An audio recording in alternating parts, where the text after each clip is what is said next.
Welcome to the Awaken Heart Podcast. I'm your host, Nancy Walters. Get ready to create magic and miracles as you lean into your heart's desires.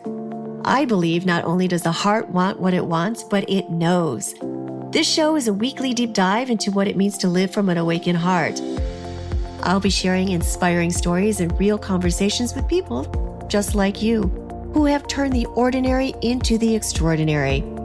My mission is to show you how you too can be connected and heart-centered in every area of your life. Your journey to aligning with more love, more joy, and your wildest dreams come true starts now. Hello and welcome back to the Awaken Heart Podcast. I'm your host, Nancy Walters, and boy, we've got a treat for you today. And it has to do with the stars and astrology and cards, and we just went through another full moon and an eclipse, and if anyone feels these energies like I do, you know that this last one was a whopper we just experienced at the end of October. Today's episode with Mary Jo Cranmore, we're peeling back the layers of the universe to uncover the hidden wisdom that lies within the stars, the cards, and the numbers. We're diving into the captivating world of astrology, tarot, numerology, and the profound awakening that experiences that can transform your life. Mary Jo had a successful career as a TV news producer, media consultant, video producer, and marketing director, but yet she felt that tug for something more. And she had her own life dramatically change by using these tools of awareness. Mary Jo has been a numerology enthusiast, tarot reader, and intuitive astrologer for more than 25 years. She has integrated these disciplines together into a method of understanding deep-rooted patterns and truths that light up each seeker's path forward. Her own journey of trial and error became a roadmap to success once she pieced together her life purpose. She now has seen the joy in this clarity for hundreds of clients. For the first time in their lives, they know who they are and what they are here to achieve. Planets, numbers, tarot cards are not the power, she says. People become empowered by understanding themselves better. Mary Jo's greatest joy is when she hears the light bulb click on for people and they start to see their own lives from a new perspective. We'll be discussing how these ancient practices can provide insights into your life's purpose, personality, and potential, allowing you to navigate the twists and turns of your journey with greater clarity and purpose. But before we begin, remember to subscribe to the Awaken Heart Podcast and leave a review if you enjoy this content. Your support and your feedback helps me bring more enlightening conversations like this to your ears. So without further ado, let's dive into the mystical universe of astrology, tarot, numerology, and the awakening experience that can reshape your life.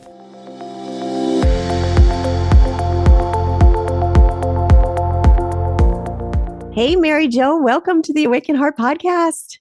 Hi, Nancy. How are you doing today? I'm doing great. I'm really excited about our conversation about talking about all things astrology. There's so many different avenues that we can go into astrology, numerology, energy work, tarot cards. And it's so cool right now because so many people, I talk about this a lot about on the Awaken Heart Podcast. It's about awakening our hearts and really an intentional, soulful based way of living. And a lot of people, especially with what happened in the last couple of years, are really finding ways to find some more fulfillment in their lives, whether it's a job that's not working out so well, or they're beginning to listen to those nudges that want them to change things up and maybe follow what, they're here in this lifetime to do or create. So there's a lot of awakening happening on our planet with different people. People are popping awake like popcorn. Some people, they might still be asleep, but maybe that's just where that's their lesson in this lifetime. What I think is so cool with you is you had that other job that, you had fulfillment in as a news producer in the media world, marketing director, and it just at a certain point, it wasn't feeling fulfilling anymore. And so you had this awakening and you had a couple awakenings, but you called it your third awakening when you created Soulful Revolution. Right. Can you explain what an awakening is and maybe go into where you were before and then you had this awakening and how you were led to doing what you're doing now? I'm going to say, I'm just going to track this back to 2008, because I think before people become awakened, or they have an awakening, I don't know, become awakened, but have an awakening, there's usually some warning shots. Mhm. There's usually some little glimmers, little things that are interesting. I started studying tarot. I read tarot in college. I read tarot, intermittently. I'd learned a lot from different people along the way. It was a tool I used for my own kind of, I've kept a journal since I was in 7th grade. So I do readings for myself, and I discuss it with my journal. That's really how I talk about what's going on with me and sort of get it out. I mean, I'm a Gemini North Node. So Gemini is all about communication all the time.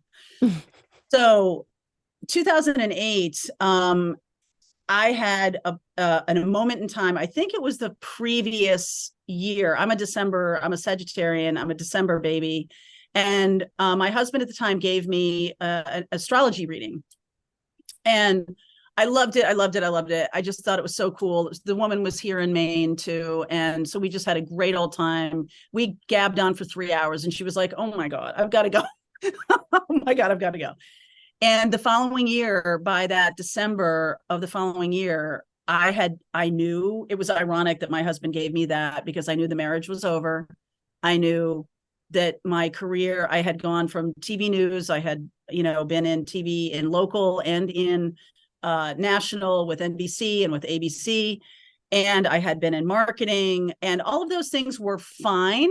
Very, not things to throw away. I learned what I needed to learn from them, and then they just seemed to be over. And in the summer of 2020 or 2008, the banks fell off a cliff, as you might recall, and Pluto had ingressed into Capricorn in that year.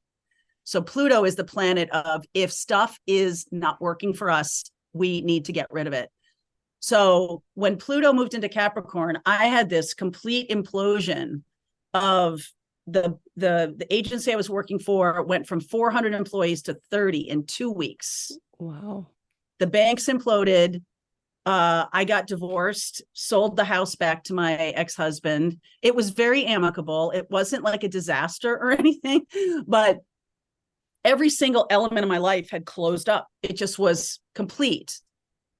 And I was kind of like, me and my dog Stella, I was kind of like, okay, like, what do I do now? So I had sold the house back to my ex-husband. And so I had some cushion here to kind of allow myself to do some healing. I stayed in the area for a little while, and then I was like, no, I think Maine is kicking me out.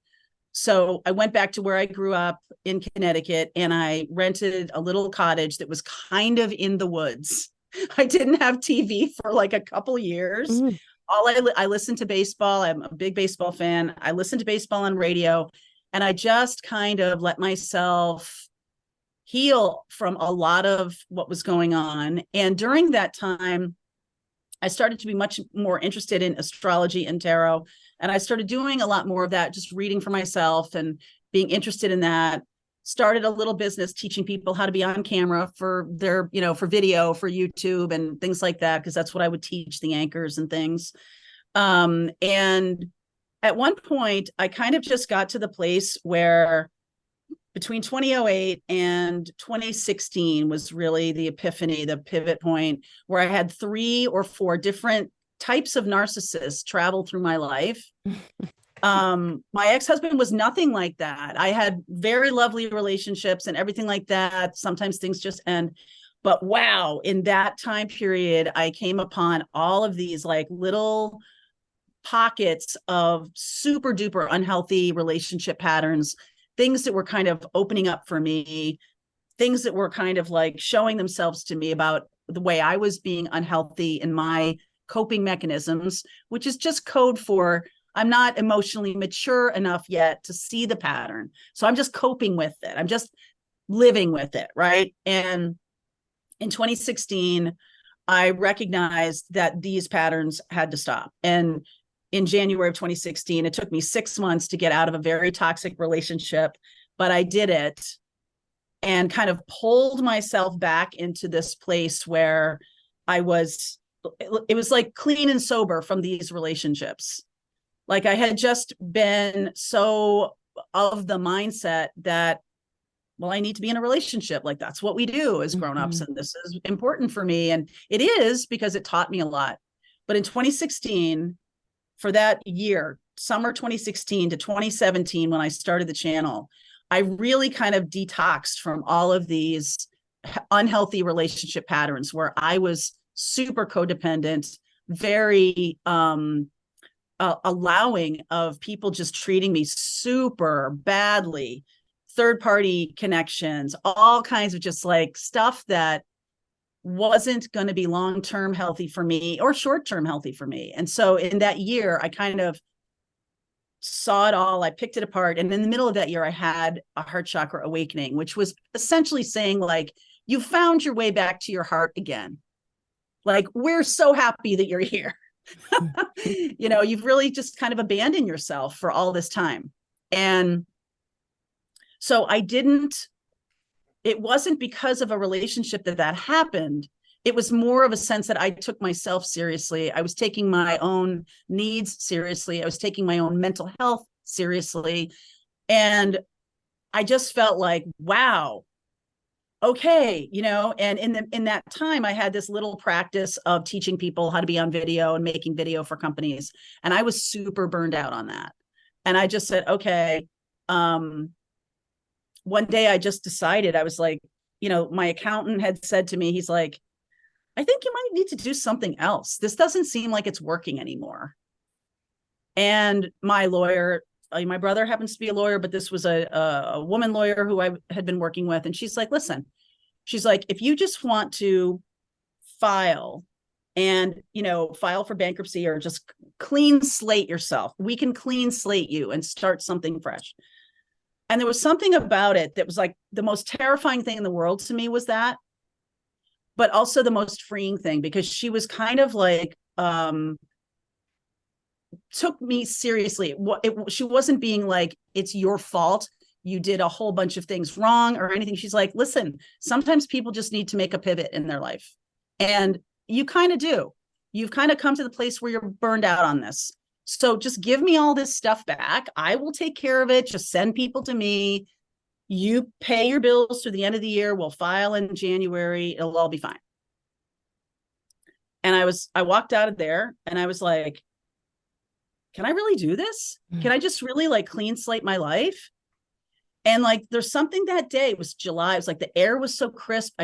I could smell like every smell it was like in a parking lot. This was not in like some beautiful, I wasn't in Tibet looking over the mountains or anything. This was like in a parking lot in like East Windsor, Connecticut. It wasn't great. But I just felt like this moment. I was like, this is one of those peak moments. In a parking lot. In a parking lot. And I was like, you know, like you have those peak moments with your friends or like you're sitting around, it's like a beautiful night. You're like, this is it. This is what life's about. And I had that moment and I went home and I was like, I want this to stay. I like this. And so I just felt free of all of that. I felt like I had just liberated myself. The heart was still doing its thing. Like I felt like very cleansed and very clean and clear. And within a couple of weeks, I started the channel. I started Soulful Revolution because I was like, damn, this is something everybody should do. Everybody should have a moment in time where they feel free. And maybe it's my Sagittarian nature, but I felt free. And I started the channel in, I think it was September, but really October. They're telling me October 6th or something like that. And I didn't make it live until October 6th. And during Thanksgiving, I went back to the lawyer and she said, okay, you want to fill out the paperwork? And I was like, I don't think we're going to have to. Like the channel just started to grow. And I could see how like the money worked. I could see how the business would grow. And I was like, I think I'm going to pay all this. You help me, but I'm going to pay all this because I did this to myself and I want to do that. She was like, all right. So within 6 months, it was all debt was gone. It was like almost $75,000, $100,000 in debt, all gone. What a relief, huh? All gone. And the taxes were paid up, everything. And she's like, man, you're like my poster child. Like, this is amazing. So the channel, has been going for 6 years. And the people, I want to say to anybody who's terrified of being on the internet, the tribe that has been attracted to this content because of the intention of the content has been over the top amazing. Mm. I wasn't afraid of it because I'd been on TV and I didn't really care about that, but like being public, but just the people I've met have been incredibly amazing. Mm. And what a gift back to me, after like going through all of this and putting this out there, and like, wow, there's actually an amazing community here that wants to plug into this and wants to do this and wants to be in a life that they're super excited about every day and wants to, learn how to do that. And I have so much gratitude for it. I really do. Mm. And it probably helped because you started journaling when you were young, when you were a child. What was that again? Yeah. Seventh grade. Seventh grade. So just putting your own insights and your thoughts in helped that channel was already open from, seventh grade. So then when you said you started to channel, can you explain what that exactly means? How you open up to your guides, or when you start channeling, how you see things or how it comes to you? It's so interesting because I never realized that I have been channeling my whole life. I never realized it. I think people think it's some kind of like other worldly thing. It's really not. It's like your creativity. It's when ideas start flowing through you. It's when, words just start coming to you. Or I'm a clairaudient. So I hear, this is how I got myself through college. I could remember what the professor said, and I kind of could like play back the conversation in my head. And for me, the guides are friends. They're always around. We all have a kind of a cadre of guides, whether you're open to them or not, they're there. So you don't have to like all of a sudden become meditating 5 hours a day or anything like that to open up to this. Everybody has their own creative channel. Everybody has that. And essentially when you're tuned in to your channel, I feel, and this may be different for other people, but my experience of it is just like, I feel excited, but grounded at the same time. I feel like things start making sense. I have chills in my upper legs, which I'm having right now as I'm telling you about this. When I meditate and when I go talk to my two main guides, Isaac and Isabel are the two main guides that I've gotten to know. I also have a lot of archangel energy, a lot of protection energy because of the public nature of the work. And when I go and meditate, I have these two places where I go see Isabel. She's in a garden, and Isaac is kind of like this body, like British, kind of the guy side. And she's like this sweet kind of bippity boppity boo, like lady, it's just like that's the imagery I have because of my childhood or because of my upbringing. That's the look of them. But what comes through them is very kind and very nurturing, different ways of communicating. We all have, protector guides. We all have animal guides. We all have angels who for particular reasons, I really want to get that raise. You have an angel who takes care of your finances. Okay. And an angel that's like mapping out your work, what you're here to do. You can just ask them anytime. I live alone, so it does help that I walk around and I talk to them all the time. And then when I get little ideas or get little things coming through me, it doesn't have to come as a whole conversation or anything. It's just like, okay, I know the feeling of it. And so when people are starting to learn to open to their guides and learning to understand their intuition, the fastest way to kill it is self-doubt. That didn't really happen. That's not a thing. That's not a thing. Stop with the nonsense, because the fact is, like, you're here to channel through this information. You're here as a conduit to, help inspire the world, to help bring light to other people, to help other people in ways that you are specifically, perfectly guided to do. If you feel guided to I'm going to go to the grocery store after I finish talking to you. And I talk to people at the grocery store. Sometimes people that don't live with anybody are lonely. I just feel like I gravitate toward them and, oh, that's a pretty scarf or something like that. Like, it doesn't always happen, but I just feel like human interaction is super important. And I just follow those little nudges. And when you start to understand your intuition and what it feels like, it whispers, it doesn't scream. Fear screams. That's why you have to get yourself quiet and grounded. You're not stopping your thoughts. Impossible. You're just separating. You're just putting some distance between you and those thoughts. So you're not attaching to them.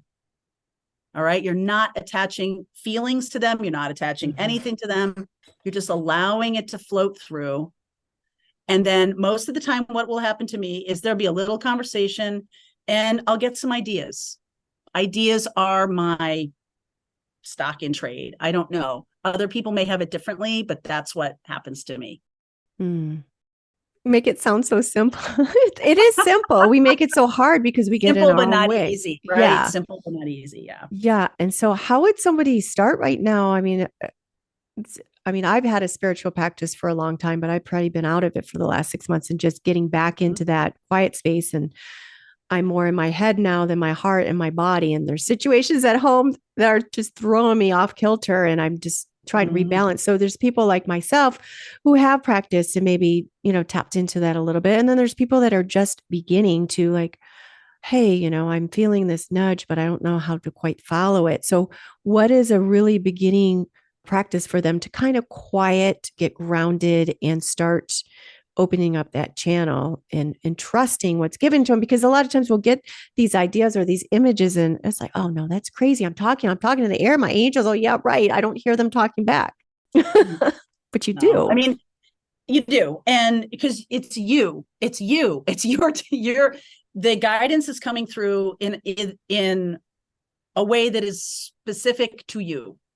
So some of the people listening may get little ideas. Some may get little glimmers about like, I got to call that person or I've got to do whatever. My practice is, like I said, I live by myself. So this is easier than people who have kids and have lots of like, I got to get to a job early in the morning. Like, I get it. But I think there needs to be a priority that you have with yourself, that you give yourself a half an hour, 15 minutes, whatever you can, whatever's possible, but just be consistent with it. And so my practice, at night, I've got too much rolling around in my head. I have to like move away from it and sort of cleanse it and everything like that. But a lot of my dreams are very important. I do write my dreams. I do ask myself to remember my dreams. And so the morning time is my time. So I've built my life. I work at my house. And so I've built my life that I have a little structure. I have been terrible at structure most of my life. I don't like it. I'm a Sagittarius. I like to be free. You sound like me. Yeah. And so, but what I started to understand was, this probably happened when I was working at the marketing agency, because I heard myself say it and I was like, oh my God, that's for me. If you don't know where the box is, it's impossible to get outside of the box. So if you are just kind of all over the place and don't have yourself kind of have a routine or something like that, you're going to find that you're not going to be able to tell the difference between a wacky train of thought and your guidance. You're not going to be able to tell because there's nothing to compare it to. So in the morning, Charlie, I wake up with Charlie about 5:00. I get him outside. Whoa. I come back in, just out in the back. I have a little fenced in yard, whatever. I get him inside. I don't want to get out of bed until I don't want to have to ever get out of bed in the morning. So I never have set an alarm for the last 7 years. I don't do it. Whenever I wake up, it's fine. Today it was 6:30. Yesterday it was 4:30. Sometimes it's 5, whatever. And so, because I go to bed early and I like to read and then I like to go to sleep. So in the morning when I wake up, I'm like, I don't need to get out of this bed until 8:00. So it's fun. It doesn't bother me to get up, put my coat on, let him out to pee, and then come back in. And I have tea or whatever I have. And I have a I have a little fireplace thing in my bedroom that's like a heater. And so it's like this beautiful ambiance, not a lot of light, not a lot of strong light. But then I do my reading for myself. I ask what I need to know for the day. I set an intention.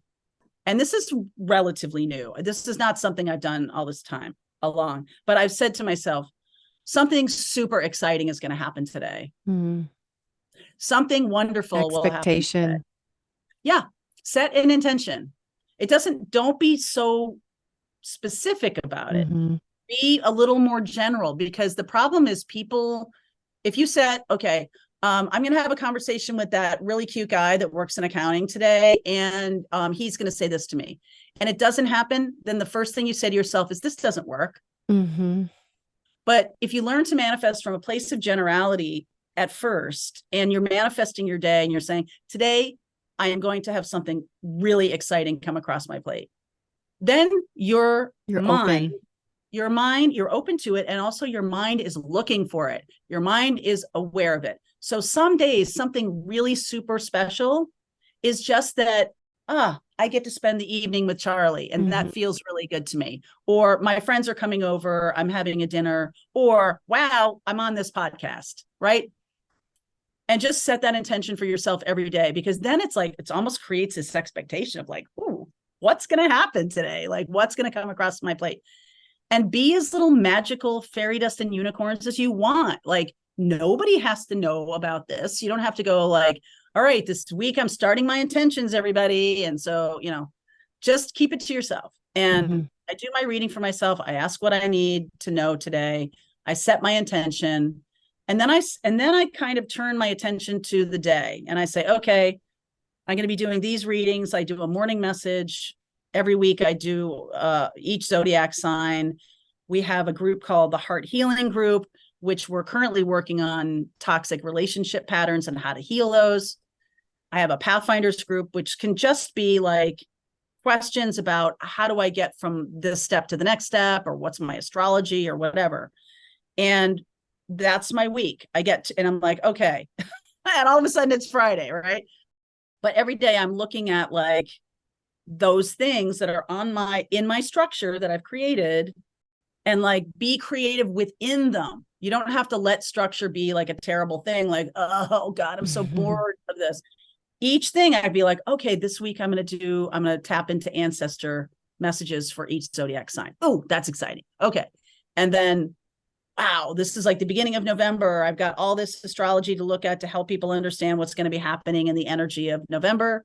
Because my goal is you surf it, not let it kind of bury you. Don't let the astrology be like, oh, I'm doomed or anything like that. It's just silly. Like, you can surf the energy. So I know, okay, this is almost November. I've got to start doing that. And then I'm like, all right, getting out of bed. That's exciting. So that's my little thing in the morning. And when I'm doing the reading and I'm writing all this stuff, I'm writing in my journal. So it's as little as a half an hour you take that for yourself, or it's nice that you can get up in the morning when, oh my God, 5 a.m. It's like, oh, I can go back to I'm sleep. not really up. That's Right. the beauty of it. Yeah. I'm not really up. I'm just taking Charlie out to pee. That's all. Yeah. It's like right now it's so dark. Like the sun doesn't even come up till 8 and it's dark. It's always this time of the year, this transition where awful, not being able to get up as early as I like to, or like being sleepy and all that, and the time changes and everything. And your body likes light. Yeah. And I've always been lucky as well to be able to let my body get up when it needs to. But sometimes I feel guilty during the week, especially this time of the year. I'm like, oh my God, I can't get up till 8 o'clock. It's so dark. No, stop feeling guilty. It's such a wasted emotion. No, it's terrible. I mean, usually it's a couple of hours. Usually I'm starting that at like 5:30, 6 o'clock, 6:30. I'm kind of like, okay, what do I want to do this week? Or what am I doing today? Okay, I've got to remember about the podcast today. I've got to remember that this is what's going on. And then like 7:30, I know the feeling of like, okay, Charlie, you want to go out for our walk? And then we go out for we do a walk. I'm about 1.5 miles from the beach. So we go to the beach a lot. And it's lots of dogs on the beach, which is really lovely all winter long, all winter long. So it's fun. Sounds like a great morning. I have the morning too. I'm just up a little later, but yeah, it's just sitting, connecting, and then getting out into the nature and starting your day. Like, I think that's a Yep. wonderful practice that people can start right now. Like you said, that's your practice. Someone could just have like a half an hour. Get up half an hour earlier when they get up. It's like have your coffee, enjoy your coffee, and just get something to ground yourself, and it'll help Yeah. everything. And I mean, some people like later, like Colleen has worked with me on the channel for the last 5 years. She's fantastic. We are in many ways opposites, but we think in similar ways. She's a Gemini, I'm a Sag, we're opposite signs. She's very detail, I'm very big picture, but we both work together at that agency, and that's how we met each other. And so we have the same kind of sensibility, very client and customer focused. So we know what we would want, and that's how we do it. It's like, what sounds good to you? What would feel good to you? What would make sense in terms of a class or whatever. I usually come up with the ideas for the class, and then I kind of run them by her, and we talk about like, oh, this could be a series, or this could be something that's more experiential. Maybe we save it for a retreat or something like that. But the ideas just flow, and then Colleen kind of anchors them in the nuts and bolts of how it would work. And that's just been our practice. Like it just is. It's a little rare to find somebody who has like the same viewpoint. Like, we want to make sure that we add a lot of value to everything we do. We want to make sure people feel like they got a ton of value from everything we're doing. We both have that same philosophy. And so we don't ever run afoul of each other in that way. Does she do readings too, or is she more the business? No. And I will say to you, after having, this is my 4th business, and I teach a spiritual business class. And one of the things I say is that you don't want somebody who does the same thing as you in the business. You want someone who has compatible skills. Sounds like you have a great support system and team, which is, it's really hard for a lot of people to have that partnership. A lot of people go into partnership in business, real estate, whatever, and it just a lot of times doesn't work out. So it's so nice that you have that synergy. And you've been Soulful Revolution's been around 6 years. Is that right? 6. Is that what I read? 6 years. Yep. Wow. Like, you started it, you fully have this amazing business. Where do clients just pretty much come to you? Because a lot of times when you have your alignment, it's literally people just show up. Yeah. I mean, you have to do your own, you have a website and all that, but sometimes it just aligns with people and they find you out of their own. Well, one of the things that was absolutely, I mean, one of the things that I started to understand way back when I was in media is that you need to have a place where people find you. And websites, we're doing a lot more with SEO. We're doing a lot more of that so people can find the website. But this business is a YouTube-centered business because YouTube is Google. It is a search engine. It is not the same as other social media. Facebook is terrible with search. And they're all great for their own reasons, for their own purposes. Instagram and Facebook are together, Meta and TikTok. We have a lot of presence on TikTok, but YouTube is a video search engine. And so my philosophy, all of my career being in television, everything like that, is that if you want to connect with people, they must see you. They must sample you. They must experience you in order for them to trust you. And if you don't want to do, the world has changed so much. Like, if you don't want to, so many people come to that business class and they're like, I hate sales. I don't want to be selling anything. I'm like, fine, you don't need to think of it that way. What happens in a transaction, meaning someone buys a reading from you or someone buys a class from you, is that you show them value. So people say, what else? They lean in because you're always providing value. And so every reading I do, I'm very aware of the structure of it. We do have an extended read that goes for every reading. So you don't have to I want to make sure that in the reading, you're getting the story, you're getting everything you need to have a feeling of like, okay, I know what's going on, self-confidence with that. If I want to buy the extended, I can, but it's only a percentage of the people who watch the videos. So you could come to the channel and spend all day watching videos and not spend any money. Like, it's not really about that. It's sort of like, okay, if you want to go deeper with me, there's plenty of ways you can. Mm-hmm. But in this, in this arena, when I talk about people, people have Reiki practices, they don't just come because they have a spiritually based business.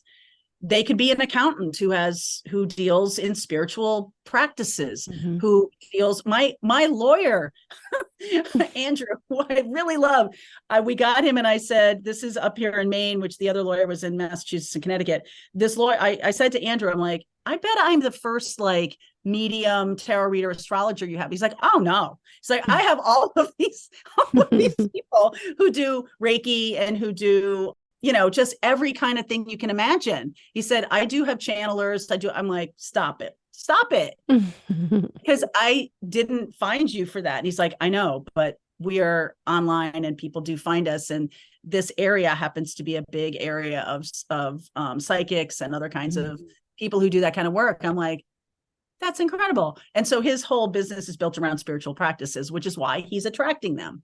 Mm-hmm. So it's kind of magical the way that happens. That is pretty amazing.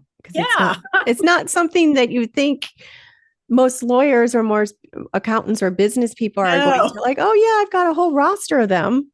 No, but the fact is, like, this is super mainstream. Mm-hmm. This is not anymore something outside. I just got back from London. I spent like 10 days in London, just enjoying myself. It was super fun. And I had a little spirit in my hotel room. And I was in there and I was like, like, okay. And so when I tell people about that, nobody looks at me. Well, they know what I do for a living, but they also don't look at me like, what are you talking about? Like my friends down the road, they're like, oh yeah, we lived in a haunted house over in Alfred for like 6 years. And I was like, oh my God. And everybody is much more aware of the spiritual in our waking lives. And if you're plugged in and if you're not being completely taken over by something that is separating you from your soul connection, that's when your channeling is natural and when your creativity is natural and things like that. Corporate world for me is not that. Mm-hmm. Your face. It's not that. It's not that. Let's do another training video and like, oh, how to. Yeah, right. No, I mean, I was so lucky to have worked in some really amazing places, and that agency that kind of fell off a cliff in 2008 was really lovely. Discovery Channel was my client. They gave me the media clients because I understood the media, and they were just wonderful. But it wasn't really what I wanted to do ultimately. Mm-hmm. It was good information. I've learned a ton. Mm-hmm.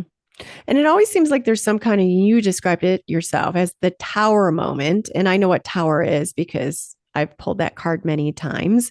Right. And that's what's so cool and interesting about the tarot cards is there's so much that it has to do, there's the majors, the minors, the court cards, and how each one tells us different parts of our life. The minors are about a certain phase of our life. And then the majors are as you get a little older and you're taking the whole journey around almost from birth to death. I know people like tarot or astrology, there's a lot of misconceptions around them. Is there anything that you would like to debunk? I mean, people are much more open to it now. It's not just like, oh, the psychic sign and like, right now, you see, people are much more open to it now than they were before. Yeah. It's not like, oh, witchcraft or voodoo. No. I mean, tarot is, it's a visual cue, which is why I really like it, because I am very visual. I've always been, all of my education has been around literature and symbology and So interested in symbols and what things mean in history. I'm a student of history as well. And so I love all of that. And so tarot cards are really symbols of experiences. And so when you lay out a tarot spread, I'm going to say people don't know that, well, they do know because I've said this a million times, but like, I'm very much about the spread as the structure or the frame of the reading. And each place in that tarot spread has meaning. Each card has meaning. The thing I want to debunk is that you're just throwing cards out there. Like, you're just like, I'm asking a question and just like cards. Like, that's really not reading tarot. There's a level of respect that comes from working with a deck, working with your energy, working with a spread. And the information is, garbage in, garbage out. If you have a good question, I think the question is the thing that drives the whole thing. If you're just like, what are you telling me, Spirit? Like, you could do that every single day for yourself. Like, you could do that. That's fine, because I do that. I do that myself. But when you're reading for like Gemini and you plug into the energy and you're like, okay, I'm going to look at what's going on for them. This is the spread I'm using.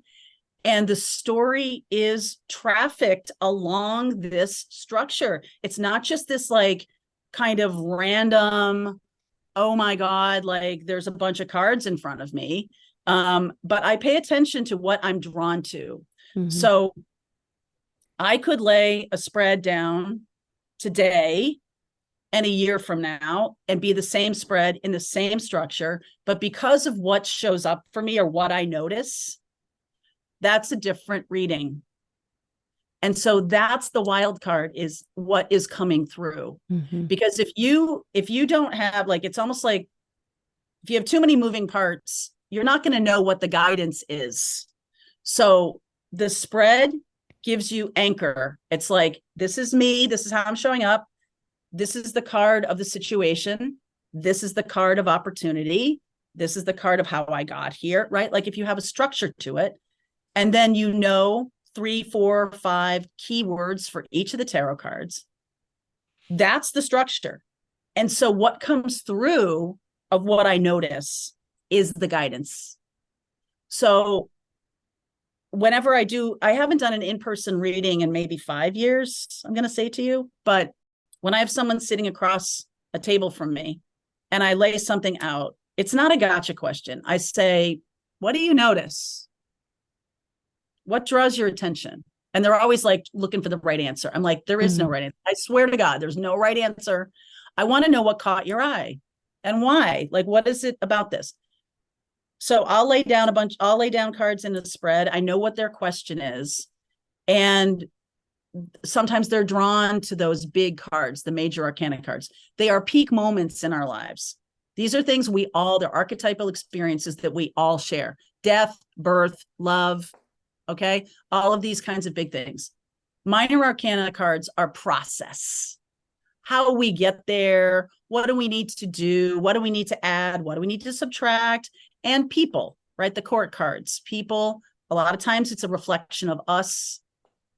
And the debunking thing I want to say is, it's not just throwing the cards out there. It's like having a structure, having some discipline around getting a good question, using a spread, knowing some keywords, so that when that spread is laying there and you see, well, I got to tell you, I see 3 aces in this reading.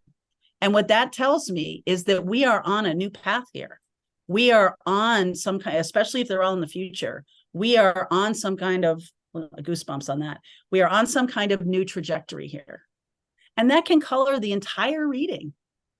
And, other people may notice, well, I see that big, ugly devil card, and I just don't like that. And what happens if the death card shows up? Are you telling me that I'm going to die? And I'm like, no, I'm not telling you that. I'm telling you that your experiences may be holding you back, and it may be time for a change. Mm-hmm. And then the context of everything. So what happens usually is they'll ask me a question, we do all that, the context of the reading, and as I'm talking, the real question comes out. Mm-hmm. People don't usually know how to ask a question, or they kitchen sink you. They want to know everything. I'm like, just focus on this one thing that's going on. And during the course of the reading, they'll be like, oh yeah. And oh yeah, like, okay, that devil card, that's Capricorn, that's my mother, or whatever. Like they'll start to get some intuitive hits as we're talking. Mm-hmm. And so much of the time, like a lot of the reading is contributed by the other person. Mm-hmm. I'm just, like a doctor or like whatever. I'm just holding space for the healing to happen. Mm-hmm. I'm making the circumstances available to you for the awareness to happen. Mm. Now, do you pick up anything from, okay, you're picking up from the cards, but the person in front of you, do you pick anything up off of them? Do you see their guides? Yeah. And I say, a lot, it's really hard for the people pleaser in me to not know that I know that you want this person to be in a relationship with you. I know that you want this job. I know, based on how people ask their questions. So it's hard for the people pleaser to not just say, oh yeah, it's all going to happen. Because I think then you're doing people a disservice. And I think what you want to say is you want to empower them. So even if they're like, I'm in this new relationship and I'm getting like 10 of swords and 3 of swords. And for those of you who listen, who pay attention to tarot, like some of the darkest stuff. And so my job here is to understand why that's there and empower people to use that energy, because 10 of swords is really just like, it ain't going to get any worse than it is right now. That's about as bad as it gets, right? Like 10 of swords and all of that. But what a lot of people do is they see that kind of stuff and they think, oh, it's over, it's awful or whatever. You want to clarify cards. You don't want to just like let people kind of go to their fear place. You want to be like, how can I use this energy? That 3 of swords is in the past. It's not coming. It's already happened. So that 3 of swords is saying to me, like, how can you use the pain of the past to inform how you're in this relationship now? Okay. What are the red flags you're not ever letting yourself see, but now you might let yourself see because you had that pain in the past? You already know that exists. The 10 of swords is betrayal. So are you paying attention to people in your midst? Are you really seeing how people are behaving with you? Or are you only seeing the way you want to see? That's important. And so my job is to empower them to use the energy. Same with astrology, same with numerology, everything. Do you have a particular spread? I saw you reaching for something. Do you have your deck of cards on your desk? I do. You have that. Okay. This is like a little rose quartz. I have curious. A lot of different things. This is an Amazonite heart. Oh, okay. That is about the integration of masculine and feminine, which I love. I do. I have like all of my cards are right around here. This is the Oracle deck. Okay. Yeah. Right. So I have them all right here. This is my little Ace of Pentacles. Which one is that one? Which one is that deck? This is Barbara Moore's deck. I love this deck because the imagery is just really beautiful. And I've never been a fan of the decks that it's like the Thoth deck and those that just don't have any imagery to them. Like they would say, all right, so let's see, I'll get to a card. Okay. All right. So 7 of Wands. You see the wands, you see him trying to protect himself. You see him like putting up. In some of those other decks that I don't really like, they just have 7 wands. Like there's no Rider-Waite. Oh yeah. Right. Because if you're reading for other people, or if I'm using these on video, I want people to kind of get an idea to seeing them and get their own feeling from it, because my job is also to help them become more assured in their own intuition. Because it doesn't really matter what I say. Like what's important is that you go, oh wow, that was for me. That was a message for me. Or, oh boy, that's my story. It's interesting when you find I watch a lot of other readers on YouTube. I think it's fascinating to see how other people read. And I was like, oh wow, that's my story. I was listening to it. And people, when it's a reading that can be kind of like challenging, people don't want to see it because they don't want anything bad to happen or anything like that. But I'm going to challenge people to say, you know what? Forewarned is forearmed. Like, Mm-hmm. you're more powerful than you think. So why not open yourself up to the possibility that, hey, that best friend might not be all that reliable, or maybe talking behind your back. Like, just waking up to those ideas. Mm-hmm. And if you're awake to it and it's like, no, that didn't happen, that's not for me. Okay, good. Mm-hmm. Well, that's a really good explanation about tarot, and people be able to use their own intuition. It's just interesting because what do you tell somebody that might have had a bunch of readings before over the years and none of it came to, oh, you're going to meet this person, he's this and this and that, the other thing, and it just never happens. What happens? I mean, I know there's some free choice, or there's like whatever that law is. Yeah. Yeah. A lot of times we're reading, just like with astrology, your birth chart is a snapshot of the moment you were born. Tarot is a snapshot of a moment too. And so these are the energies available to you. People are responsible for themselves, right? People are responsible for themselves. They're responsible for making choices and going in this direction or going in that direction. If you watch a reading and you're like, wow, that's my story, I'm open to it. I'm open to another person showing up right now. I can't tell you how many people recently, I think since, in the last couple of years, who've been very much like, I don't want to hear anything about love anymore because I've had so many toxic relationships. I'm like, okay, well then here's the thing. If you don't trust other people, what you're really saying is you're not trusting yourself. You're not trusting yourself to see the red flags and to actually do something about it. And if you have watched a bunch of readings and you're like, nothing's happening, nothing's coming true, whatever, it's kind of like, okay, how am I interacting with that energy? Do I feel like that was really my reading? Or was it something that was like, all right, well, I'm going to kind of jam myself into that reading. I hope that's my reading, right? Like, are you really feeling a connection to the reading, or are you kind of wishing that it is? Wishing is manifesting. There's nothing wrong with that. But like, let's see how we can surf. I want people to surf the energy of being like, wow, all of this stuff is available to me. I guarantee you that your life partner is walking around on this planet if you're over the age of 5. So they're here, right? There's a person for you. They're walking around. And are you in that place of being open to it or not? And the same goes for readings. Are you open to it or not? And that's what I was talking about in the beginning about manifesting, about something amazing is going to happen today. That's general enough. So you have to get a track record of seeing how amazing your manifesting capability is. So you're like, yeah, something really amazing happened. I got to meet Nancy today. That was super fun. And, all this kind of stuff. And then like, okay. So you have some credibility with yourself, because then when things come through, you're not going to learn to ride a bicycle in a hurricane. When bad things are going on, as they inevitably do, life is a bunch of cycles. You're not going to learn to listen to your intuition in a hurricane like that. You've got to do it when the skies are clear. You've got to do it when things are boring, when things are peaceful, when nothing matters to you. It doesn't matter to you whether you have pot roast or you have hot dogs for dinner. It doesn't really matter to you. Like, use your intuition to pick and choose and do stuff that doesn't really matter.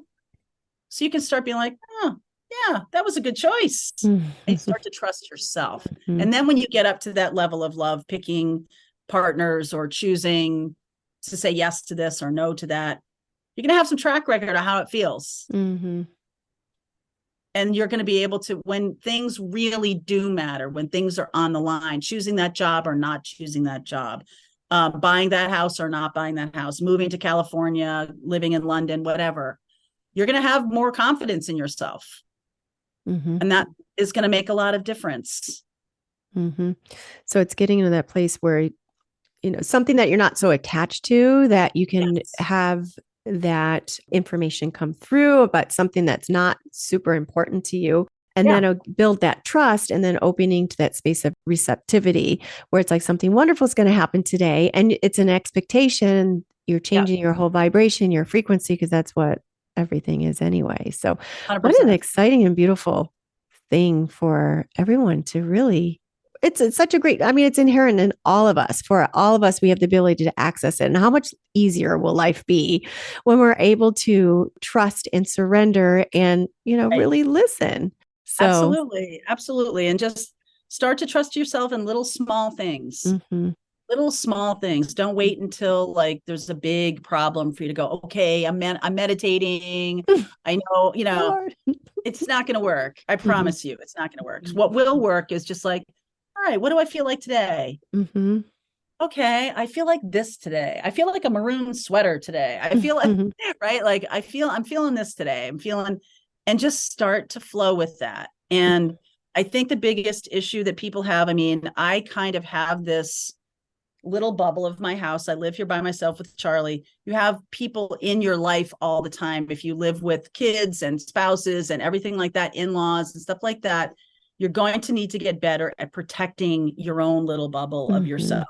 You're just going to need to, like, you have to learn to say no. You have to learn when to just keep to yourself.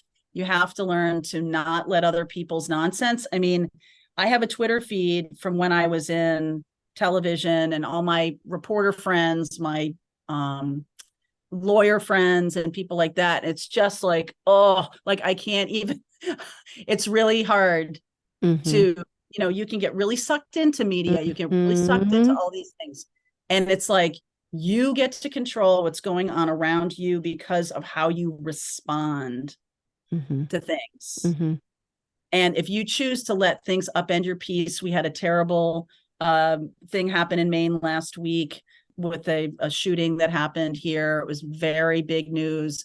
And Colleen and I both, like, it was a couple of days worth of that. And Saturday, we both were like, like, I just have to like regain my feeling of things are going to be okay. Things are going to be fine. Things are going to be good again. Things are going to be lovely again. Things are going to be, and just being in a community that was like in that place was challenging. So you have to learn to like give yourself some protection, feel your feelings. There's no such thing as everybody's happy all the time. Spiritual bypassing. Right. Because if you don't, they're going to come up like a beach ball from underwater at the worst possible time. And that's such great advice, because there's especially with social media, there's so much coming at us all the time. And we've seen what happened over the last couple of years, and it just doesn't seem to be getting better. And there's periods of time, like I talk about the awakening. We'll start wrapping this up because I know we have to go. But the whole thing has awakened a lot of people's eyes to what's going on. And it's so important. Like, I used to rabbit hole. I was like, for 2 years, the whole dark night of soul awakening thing, which isn't pretty. It's like, what the hell's going on here? But I used to like get taken down. Now, I mean, what happened just in Israel? Yes. Horrific. Absolutely. So I listen to the podcast, listen to it, and then I research it, and I see what's going on. I'm like, what the? But there's a certain point. Okay, I've learned enough. I can't even look at that. I can't even. Yeah, there's a point where you have to keep yourself away from it. You know enough, but you don't have to feed into that. So that's a place after rabbit holing, you have to go there, that you have to bring yourself out of, or make yourself crazy. It's your own energy. Yes, because, there is a tipping point on the planet, and the positive, the joyful, the light we need each other to sort of hold hands and be a bright spot, even in the midst of, I mean, that's why they do candlelight vigils. That's why people gather together for candlelight vigils, is to like let other people know that the hearts are alive, the hearts are there. And that's a ritual that's been going on forever. And so there's no such thing as like completely burying yourself. I don't think that works either. I think you have to know what's going on. I think you have to also take care to protect yourself and protect that light, because it's not just me. It's like, I don't have to do everything. You don't have to do everything. But if there's enough of us doing what we can do, that light does exponentially expand. And there is a tipping point on this planet where the light will overtake all of this. And, hopefully in our lifetimes that will happen. I mean, we are moving into the age of Aquarius. Pluto is going into Aquarius at the end of January. So hold tight. It's still in Capricorn, and Capricorn is structures and authority and governments and everything. And it's like the old guard, and Pluto is like smash. I don't want any of that. So Pluto going into Aquarius is much more about the collective and what we all need.